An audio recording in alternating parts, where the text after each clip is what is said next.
sesuatu. Itu bukan akhiran ya, tapi itu kelengkapan ya, tapi nggak apa-apa. Nah, kali ini sebenarnya ada satu topik menarik yang mau aku ceritain gitu lah ya ke kalian. Tahu nggak apa? Nggak tahu. Oke, di sini aku mau cerita langsung.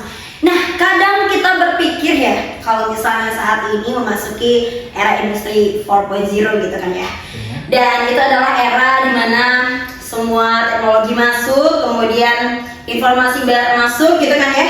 Informasi yang perlu kita pilih untuk mencerdaskan masa depan bangsa. Cia. Dan di sini aku mau sampaikan ke kalian bahwa di tengah era teknologi ini ada yang namanya literasi. Kalian tahu literasi itu apa? Nggak tahu. Kalian nggak terliterasi ya? Enggak. Oke, jadi gini. Kita coba lihat generasi, kalian generasi apa?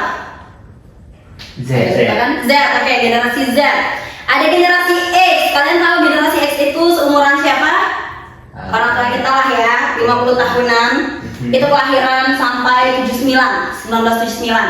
Nah, kalau misalnya kita berbicara tentang literasi digital maupun literasi dan lain sebagainya, kemudian kita kaitin, ada satu cerita di mana generasi X itu bukan keseluruhan loh ya, tapi ada beberapa saja sebagian besar yang mana kenalan aku ini merupakan generasi X, di mana dia ketika menelaah informasi, mungkin di sini ada kaitan ya antara literasi dan orang introvert.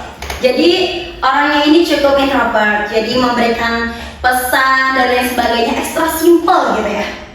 Langsung aja aku bilang dimana aku sempat chatan, jadi di sini konteksnya adalah chatan di salah satu media sosial. Terus aku bilang misalkan kayak, Pak ini jawabannya nah itu dalam bahasa Bali artinya iya. Kemudian aku tanya lagi, Pak besok mau sekolah? Nah oke, konteksnya masih aman lah ya. Terus Pak besok ini jawabannya nah. Jadi semua chatnya dia tuh isinya nah terus gitu. Nah tapi ini sebenarnya bahaya loh.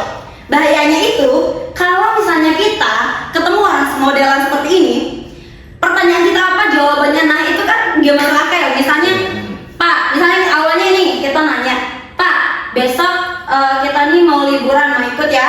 Nah gitu misalkan. Terus Pak transferin aku uang 1 juta, kalau nah juga kan tekornya di dia ya. Oke. Dan selanjutnya masih berkaitan dengan generasi X juga, dimana aku sempat ngedenger cerita-cerita juga dari mereka, dari teman-teman aku. Mungkin kalian juga di sini banyak mengalami hal serupa. Kalau misalnya dibandingkan ya antara kalian dan generasi X ini, yang mana kira-kira lebih fokus orangnya? Generasi kita aja. Generasi Z, yakin. Tapi di mana-mana aku ngeliat loh, misalnya mungkin kalian lihat di sekitar juga, aku melihat generasi X itu lebih fokus. Tahu kenapa? Karena kalau misalnya mereka ngelihat sesuatu di HP, udah pasti ngelihatnya sampai kayak gini. Kelihatan mungkin fokusnya di sana.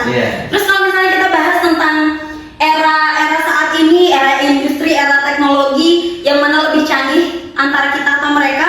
Menurut kalian lebih canggih siapa? Lebih kita. Kalian. X. Yes, kenapa? Karena ya itu. Oke, karena generasi X ini mungkin karena prospeknya mereka, kalau misalnya kita kan udah terbiasa ya sama video-video teknologi, edukasi dan lain-lain, jadi kita cuma nyari hiburan kayak gitu. Tapi kalau generasi X ini segala jenis informasi itu disebar. Satu contohnya, aku ketemu sama orang di mana orangnya ini ya bisa dibilang update lah ya di sosial media, yang mana tiap semua kegiatan diupload dan lain sebagainya diupload. Terus segala jenis informasi yang masuk itu selalu diomongin gitu lah ya, diobrolin sama teman-temannya dan lain sebagainya. Dan satu ketika di salah satu perkampungan, salah satu tempat gitu, aku ngeliat generasi X, dan bukan cuma generasi X ya sebenarnya, jadi yang kalangan-kalangan tertentu gitu, setiap ada berita yang masuk selalu diobrolin sama temannya. Tapi menurut kalian yang bisa memfilterisasi itu apakah semua orang? Belum tentu. Oke, jadi sebagai generasi muda yang berakal dan juga sebagai generasi muda yang peka akan lingkungan gitu ya, kalian perlulah istilahnya di sini saling berkolaborasi, kemudian kalian bisa juga saling istilahnya ngasih tahu satu sama lain, biar enggak kalian ikut terjerumus gitu lah ya. Apalagi kita ketahui bersama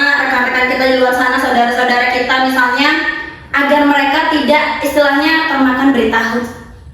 Jadi sebetulnya cerita-cerita kita hari ini nggak melulu tentang nggak melulu tentang istilahnya literasi dan lain-lain. Tapi di sini cuman ya aku mau membagikan aja gitu pengalaman aku sama kalian. Oke, sebenarnya itu aja sih yang mau aku sampaikan ke kalian. Jadi jangan lupa kalian jangan lupa kalian tetap istilahnya segala jenis informasi yang kalian dengarkan itu bisa masuk ke dalam pikiran kalian sebagai salah satu berita yang istilahnya nggak melulu tanpa difilterisasi gitu lah ya. Oke, thank you guys untuk hari ini dan selamat menjalankan aktivitas kembali ya. Laras pamit undur diri. Terima kasih.